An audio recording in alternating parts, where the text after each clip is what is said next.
जब बच्चा इंटरप्रिटेशन करता है ना उन बातों का, जब वो नशा करना शुरू करता है तो नशा करने के बाद उसको ताने मारने, भाई शुरू में तो वो पकड़ाएगा नहीं, बहुत स्मार्ट है, वो तो जेम्स बॉन्ड बना फिरता है, लेकिन धीरे धीरे मालूम पड़ जाता है शरीर के हाव भाव, उसके पैसे खर्च करना, उसकी तासीर, उसके स्वभाव में जो परिवर्तन आता है, इससे टीचर या उसके घर पे जो पेरेंट्स होते हैं वो भांप लेते हैं कि ये किसी गलत रास्ते पे चल पड़ा है।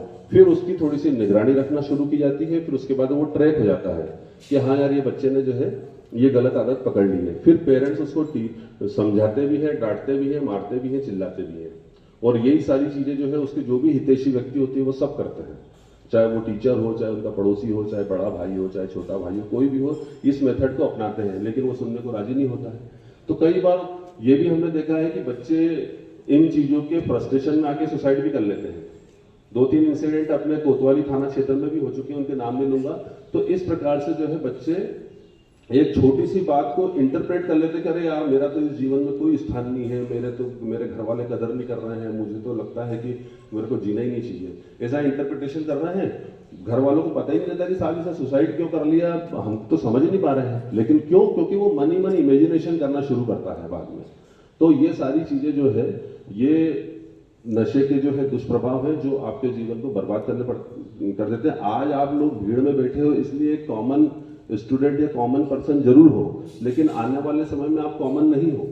आने वाले समय में आप किसी न किसी पोस्ट का प्रतिनिधित्व करेंगे तो आपके ऊपर उस पोस्ट की जिम्मेदारी या उस जगह की जिम्मेदारी आश्रित रहेगी। तो इसलिए आप अपने आप को इतना साधारण मत समझो, अरे क्या फर्क पड़ता है यार, अपना तो वैसे भी कोई जीवन में कुछ ऐसा है, इतना कॉमन सोचने की, इतना आपको साधारण करने की अपने आप को जरूरत नहीं है।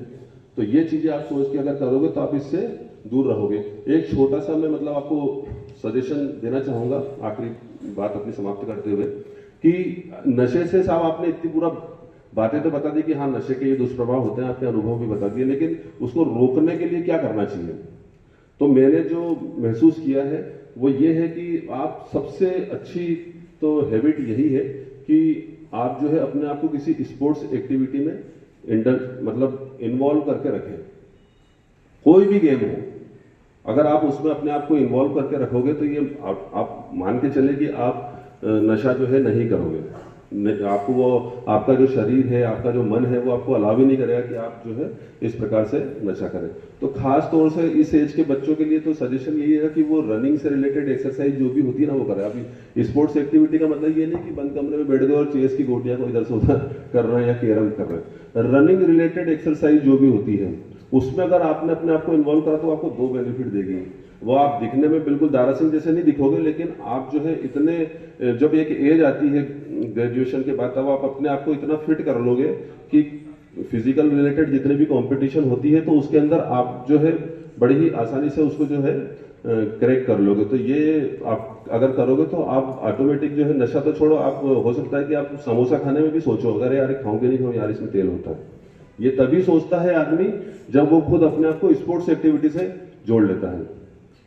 तो ये चीज आप अपने आप को जो है विचार करना कि हाँ ये मैं करके देखता हूँ इससे क्या फायदा होता है। 1 महीना भी अगर आप ग्राउंड पे जाओगे तो आपको समझ में आएगा कि यार जो है हाँ इससे कुछ बदलाव हुआ है। एक तो मेरा स्टेमिना बढ़ा और दूसरा चीज ये कि मैं आप खुद ऑटोमेटिक टीवी में या मोबाइल में कभी देखोगे तो आपको ये देखने जैसे मिला कि अच्छा ये समोसा तो यार खराब होता है, फल अच्छा होता है, ये सारी चीजें आप खुद ही कैलकुलेट कर लोगे।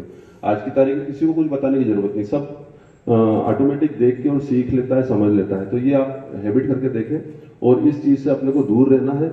और अगर अपने को नशा करना ही है तो अपन पढ़ाई का नशा कर लो कि भैया मेरे को पढ़ना है अच्छी तरीके से, जो नंबर मेरा, जो परसेंटेज, जो जिस ग्रेड पे मैं पहले था उससे मुझको अपने आप को अपग्रेड करना है। या लक्ष्य प्राप्त करने का नशा करो कि भाई मुझे टीचर बनना है या पुलिस में जाना है या आर्मी में जाना है, तो उसके लिए मुझे क्या सेटअप बनाना पड़ेगा, इस स्टेज पे मुझे क्या पढ़ लेना चाहिए, इस स्टेज पे मेरी हैबिट क्या होना चाहिए। जैसे कोई व्यक्ति सोचता है कि मैं आर्मी ऑफिसर बनना चाहता हूँ या पुलिस अधिकारी बनना चाहता हूँ, तो सबसे पहले उसका शरीर तो स्वस्थ होना ही चाहिए, तो अभी से रनिंग को अपनी हैबिट में लाए।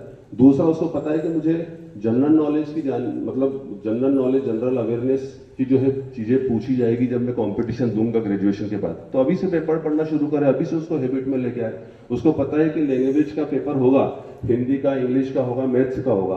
तो अभी से लॉजिकल रीजनिंग की कुछ बुक्स ला के 15-20 क्वेश्चन सॉल्व करना शुरू करें, अभी से इंग्लिश पेपर पढ़ना शुरू करें ताकि उसकी वोकेबुलरी स्ट्रांग हो।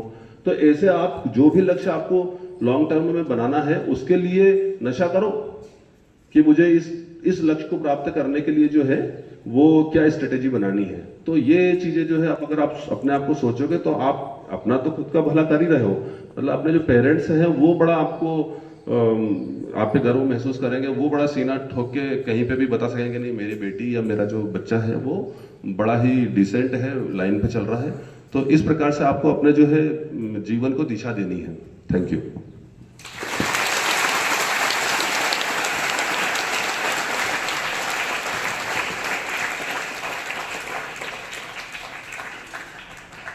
नशारो प्यालो बुरो, कुत्तो पीवे न काग, जो कोई पीवे मानवी, वाको बड़ो अभाग। सर ने सिटी कोतवाली इंचार्ज पीसी राठौड़ साहब ने बहुत ही सुंदर उद्बोधन के माध्यम से आप सभी को नशे से दूर रहने के लिए बहुत ही सारगर्भित बातें बताई है। आप इसे अनुसरण करें, निश्चित है कि जीवन में उत्साह भी होगा, परिवार के लिए सम्मान भी होगा, बौद्धिक क्षमता भी बढ़ेगी और व्यवहार आपका अच्छा रहेगा। ठीक है, कई चीजें बताई उन्होंने, उसमें पहला संगति, दूसरा व्यक्तिगत उत्साह, तीसरा देखा देखी, है ना, इस प्रकार से, और अपनी सुपीरियरिटी कि मैं ही सब कुछ हूं। तो सब कुछ होने के लिए बहुत कुछ है। ठीक है, आप कुछ अच्छा करें तो आप सबसे बेहतर होंगे, सबसे जुड़े होंगे और अपने आप में आप एक आदर्श व्यक्ति होंगे। धन्यवाद।